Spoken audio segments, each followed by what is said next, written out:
सम्पूर्ण साथीहरुमा नमस्कार। आज मैले लोकसेवाको रिटन पेपर अन्तर्गत चाहे त्यो अधिकृतलाई होस् चाहे नासु खर्दारलाई होस् अत्यन्तै आवश्यक पर्ने र कन्फ्युज समेत भएको विषय सङ्कट र विपद के हो भन्ने विषयमा थोरै जानकारी गराउन गएको छु। सुन्दा लगभग उस्तै र दिमागमा पनि यो विषयले चाहिँ कन्फ्युजन गराउन सक्छ।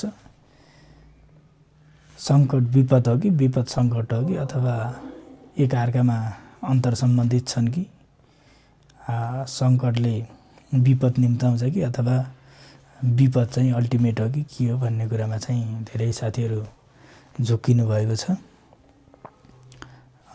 त्यसका बारेमा चाहिँ मैले यो जानकारी लिएको छु। यसलाई चाहिँ फरक छुट्याउने तरिकाले मैले हजुरहरूलाई बताउन गइरहेको छु। जस्तै सङ्कट चाहिँ सामान्य किसिमको हो, त्यसले चाहिँ ठुलो क्षति घटाउन सक्दैन। यो व्यक्तिगत स्तरमा तथा कार्यालय संस्था स्तरमा आउने सामान्य समस्या हो। यसको क्षतिको स्तर चाहिँ भयावह हुँदैन। त्यस्तो चिजलाई चाहिँ सङ्कट भनिन्छ भने विपद भनेको चाहिँ अत्यन्तै डरलाग्दो भयानक र यसको मास क्याजुअल्टी गर्न सक्ने क्षमता हुन्छ। त्यही भएर सङ्कट र विपद भनेको अत्यन्तै महत्त्वपूर्ण चिज हो। यिनीहरूलाई चाहिँ प्रतिकार अथवा रोकथाम पूर्ण रूपमा गर्न नसके तापनि यसबाट बच्न सक्ने उपायहरू अपनाउन पर्छ। त्यही भएर चाहिँ शाखाद्वित नासु लगायतका रिटन पेपरको सिलेबसमा चाहिँ सङ्कट र विपद भन्ने कुराहरू राखेको छ। मैले सङ्कट र विपदलाई चाहिँ छुट्याउने आधार राखेको छु। सङ्कट चाहिँ के कारणले हुन्छ त भन्दाखेरि आन्तरिक अथवा व्यवस्थापकीय, आन्तरिक भनेको व्यक्तिगत रूपमा चाहिँ घर परिवारमा सानातिना आउने झैझगडा र समस्याका कारणले, व्यवस्थापकीय भनेको सङ्गठनमा व्यवस्थापनलाई चाहिँ परोपकारी चुस्त बनाउन नसक्दाखेरि चाहिँ सङ्कटको अवस्था देखा पर्छ। त्यस्तै गरी विपद भनेको चाहिँ बाह्य, प्राकृतिक वा मानवजन्य।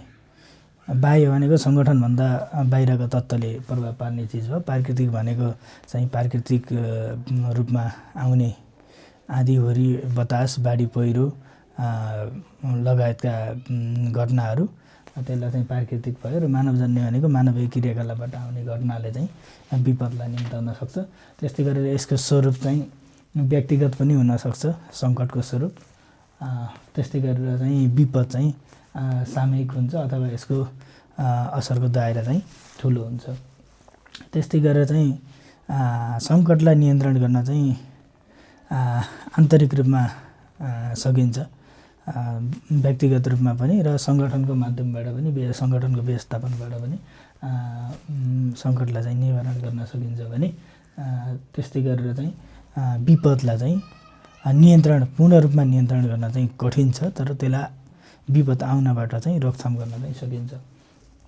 त्यस्तै गरेर यो सङ्कट भनेको चाहिँ सामान्य अवस्था हो, सानो जोखिमको अवस्था हो। यसले ठुलो क्याजुअल्टी ल्याउने अवस्था होइन भने विपद भनेको चाहिँ वास्तविक रूपमा क्षति हो, त्यो भयावह स्थिति हो विपद भनेको।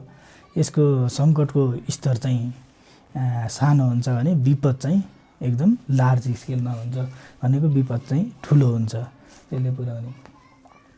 सङ्कटको उद्देश्य अथवा सङ्कटका बारेमा पढ्नुको उद्देश्य भनेको चाहिँ समस्या समाधान गर्नलाई, चाहे व्यक्तिगत जीवन होस् अथवा साङ्गठनिक क्रियाकलापमा होस्, त्यसमा आइपर्ने समस्याहरूलाई चाहिँ समाधान गर्नलाई चाहिँ सङ्कटसँग सम्बन्धित टपिकहरू चाहिँ लोकसेवासँग सम्बन्धित पाठ्यक्रममा राखेको हुन्छ। त्यस्तै गरेर विपद सम्बन्धी टपिक राख्नुको उद्देश्य भनेको व्यक्ति, समूह राज्यको चाहिँ जीवन रक्षाका लागि चाहिँ विपद सम्बन्धी टपिक राखेर यहाँ जनचेतना लगायतका कार्यहरू र त्यस्तो सङ्कट तथा विपद आएको अवस्थामा चाहिँ व्यक्तिगत रूपमा र साङ्गठनिक रूपमा कस्तो क्रियाकलाप सञ्चालन गर्ने भनेर चाहिँ यस्तो टपिक राखेर सिकाउन खोजेको छ र यसको तयारी गर्दा बुझ्दाखेरि सङ्कट र विपदलाई चाहिँ यसरी फरक बनाएर सँगै रूपमा र कन्फ्युज नहुने तरिकाले गर्नुपर्छ। यस्तै थप अरू महत्त्वपूर्ण जानकारीका लागि मेरो युट्युब च्यानललाई चाहिँ सब्सक्राइब गर्नुहोला, अरूमा सेयर गर्नुहोला। यस्तै थप महत्त्वपूर्ण जानकारीहरू चाहिँ म लिएर आउनेछु। हस्त, धन्यवाद, नमस्कार।